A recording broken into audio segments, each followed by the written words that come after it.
Advice to Young Musicians. By Robert Schumann. Translated by Henry Hugo Pierson, 1860. Presented by Discover Knowledge. Number 1. The cultivation of the ear is of the greatest importance. Endeavor early to distinguish each several tone and key. Find out the exact notes sounded by the bell, the glass, the cuckoo, etc. Number 2. Practice frequently the scale and other finger exercises, but this alone is not sufficient. There are many people who think to obtain grand results in this way, and who up to a mature age spend many hours daily in mechanical labor. That is about the same as if we tried every day to pronounce the alphabet with greater volubility. You can employ your time more usefully. Number 3. There are such things as mute pianoforte keyboards. Try them for a while, and you will discover that they are useless. Dumb people cannot teach us to speak. Number 4. Play strictly in time. The playing of many a virtuoso resembles the walk of an intoxicated person. Do not take such as your model. Number 5. Learn betimes the fundamental principles of harmony. Number 6. Do not be afraid of the words theory, thorough bass, counterpoint, etc. You will understand their full meaning in due time. Number 7. Never jingle. Play always with energy and do not leave a piece unfinished. Number 8. You may play too slow or too fast, both are faults. Number 9. Endeavor to play easy pieces well and with elegance, that is better than to play difficult pieces badly. Number 10. Take care always to have your instrument well tuned. Number 11. It is not only necessary that you should be able to play your pieces on the instrument, but you should also be able to hum the air without the piano. Strengthen your imagination so that you may not only retain the melody of a composition, but even the harmony which belongs to it. Number 12. Endeavor, even with a poor voice, to sing at first sight without the aid of the instrument. By these means your ear for music will constantly improve, but in case you are endowed with a good voice, do not hesitate a moment to cultivate it, considering it at the same time as the most valuable gift which heaven has granted you. Number 13. You must be able to understand a piece of music upon paper. Number 14. When you play, never mind who listens to you. Number 15. Play always as if in the presence of a master. Number 16. If anyone should place before you a composition to play at sight, read it over before you play it. Number 17. When you have done your musical day's work and feel tired, do not exert yourself further. It is better to rest than to work without pleasure and vigor. Number 18. In mature years play no fashionable trifles. Time is precious. We should need to live 100 lives, only to become acquainted with all the good works that exist. Number 19. With sweetmeats, pastry and confectionery we cannot bring up children in sound health. The mental food must be as simple and nourishing as the bodily. Great composers have sufficiently provided for the former. Keep to their works. Number 20. All bravura music soon grows antiquated. Rapid execution is valuable only when used to perfect the performance of real music. Number 21. Never help to circulate bad compositions, on the contrary, help to suppress them with earnestness. Number 22. You should neither play bad compositions, nor, unless compelled, listen to them. Number 23. Do not think of velocity, or passage playing, your highest aim. Try to produce such an impression with a piece of music as was intended by the composer. All further exertions are caricatures. Number 24. Think it a vile habit to alter works of good composers, to omit parts of them, or to insert new-fashioned ornaments. This is the greatest insult you can offer to art. Number 25. As to choice in the study of your pieces, ask the advice of more experienced persons than yourself. By so doing, you will save much time. Number 26. You must become acquainted by degrees with all the principal works of the more celebrated masters. Number 27. Do not be elated by the applause of the multitude, that of artists is of greater value. Number 28. All that is merely modish will soon go out of fashion, and if you practice it in age, you will appear a fop whom nobody esteems.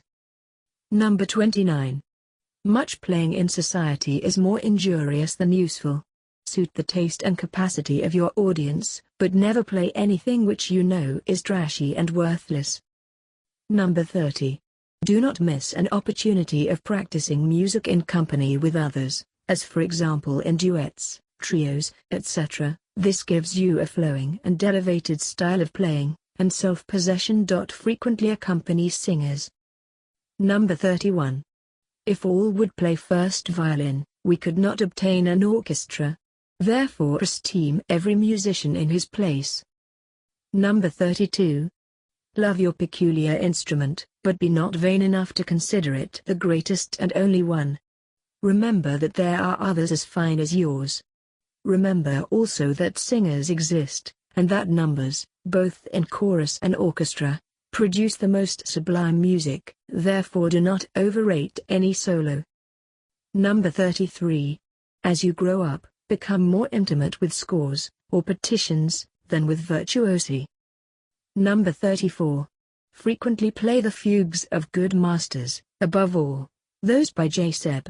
Bach. Let his well-tempered harpsichord be your daily bread. By these means you will certainly become a proficient. Number 35.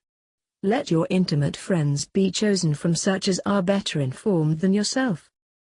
Number 36. Relieve the severity of your musical studies by reading poetry. Take many a walk in the fields and woods. Number 37. From vocalists you may learn much, but do not believe all that they say. Number 38. Remember, there are more people in the world than yourself. Be modest. You have not yet invented nor thought anything which others have not thought or invented before. And should you really have done so, consider it a gift of heaven which you are to share with others. Number 39. You will be most readily cured of vanity or presumption by studying the history of music, and by hearing the masterpieces which have been produced at different periods. Number 40. A very valuable book you will find that, On Purity in Music, by Thibaut, a German professor. Read it often, when you have come to years of greater maturity. Number 41. If you pass a church and hear an organ, go in and listen. If allowed to sit on the organ bench, try your inexperienced fingers and marvel at the supreme power of music. Number 42. Do not miss an opportunity of practicing on the organ, for there is no instrument that can so effectually correct errors or impurity of style and touch as that. Number 43. Frequently sing in choruses, especially the middle parts, this will help to make you a real musician. Number 44. What is it to be musical? You will not be so, if your eyes are fixed on the notes with anxiety and you play your piece laboriously through. You will not be so, if, supposing that somebody should turn over 2 pages at once, you stop short and cannot proceed. But you will be so if you can almost foresee in a new piece what is to follow, or remember it in an old one, in a word, if you have not only music in your fingers, but also in your head and heart. Number 45. But how do we become musical? This, my young friend, is a gift from above. It consists chiefly of a fine ear and quick conception. And these gifts may be cultivated and enhanced. You will not become musical by confining yourself to your room and to mere mechanical studies, but by an extensive intercourse with the musical world, especially with the chorus and the orchestra. Number 46. Become in early years well informed as to the extent of the human voice in its 4 modifications. Attend to it especially in the chorus. Examine in what tones its highest power lies, in what others it can be employed to affect the soft and tender passions. Number 47. Pay attention to national airs and songs of the people, They contain a vast assemblage of the finest melodies, and open to you a glimpse of the character of the different nations. Number 48. Fail not to practice the reading of old clefs, otherwise many treasures of past times will remain a closed fountain to you. Number 49. Attend early to the tone and character of the various instruments, try to impress their peculiar sound on your ear. Number 50. Do not neglect to attend good operas. Number 51. Highly esteem the old, but take also a warm interest in the new. Be not prejudiced against names unknown to you. Number 52. Do not judge a composition from the first time of hearing. That which pleases you at the first moment is not always the best. Masters need to be studied.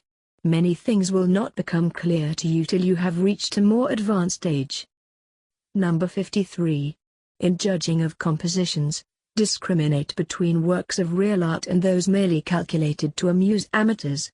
Cherish those of the former description, and do not get angry with the others. Number 54. Melody is the battle cry of amateurs, and certainly music without melody is nothing. Understand, however, what these persons mean by it: a simple, flowing and pleasing rhythmical tune. This is enough to satisfy them. There are, however, others of a different sort, and whenever you open Bach, Mozart, Beethoven, or any real master, their melodies meet you in 1,000 different shapes. I trust you will soon be tired of the inferior melodies, especially those out of the new Italian operas, and of all vulgar ones. Number 55. If, while at the piano, you attempt to form little melodies, that is very well, but if they come into your mind of themselves, when you are not practicing, you may be still more pleased, for the internal organ of music is then roused anew. The fingers must do what the head desires, not the contrary. Number 56. If you begin to compose, work it out in your head. Do not try a piece on your instrument, except when you have fully conceived it. If your music came from your heart and soul, and did you feel it yourself, it will operate on others in the same manner. Number 57. If heaven has bestowed on you a fine imagination, you will often be seated at your piano in solitary hours, as if attached to it. You will desire to express the feelings of your heart in harmony, and the more clouded the sphere of harmony may perhaps be to you, the more mysteriously you will feel as if drawn into magic circles. In youth these may be your happiest hours. Beware, however, of abandoning yourself too often to the influence of a talent that induces you to lavish powers and time, as it were, upon phantoms. Mastery over the forms of composition and a clear expression of your ideas can only be attained by constant writing. Write, therefore, more than you improvise. Number 58. Acquire an early knowledge of the art of conducting music. Observe often the best conductors, and conduct along with them in your mind. This will give you clearness of perception and make you accurate. Number 59. Look deeply into life, and study it as diligently as the other arts and sciences. Number 60. The laws of morals are those of art. Number 61. By means of industry and perseverance you will rise higher and higher. Number 62. From a pound of iron, that costs little, 1,000 watch springs can be made, whose value becomes prodigious. The pound you have received from the Lord, use it faithfully. Number 63. Without enthusiasm nothing great can be effected in art. Number 64. The object of art is not to produce riches. Become a great artist, and all other desirable accessories will fall to your lot. Number 65. The spirit will not become clear to you, before you understand the forms of composition. Number 66. Perhaps genius alone understands genius fully. Number 67. It has been thought that a perfect musician must be able to see, in his mind's eye, any new, and even complicated, piece of orchestral music as if in full score lying before him.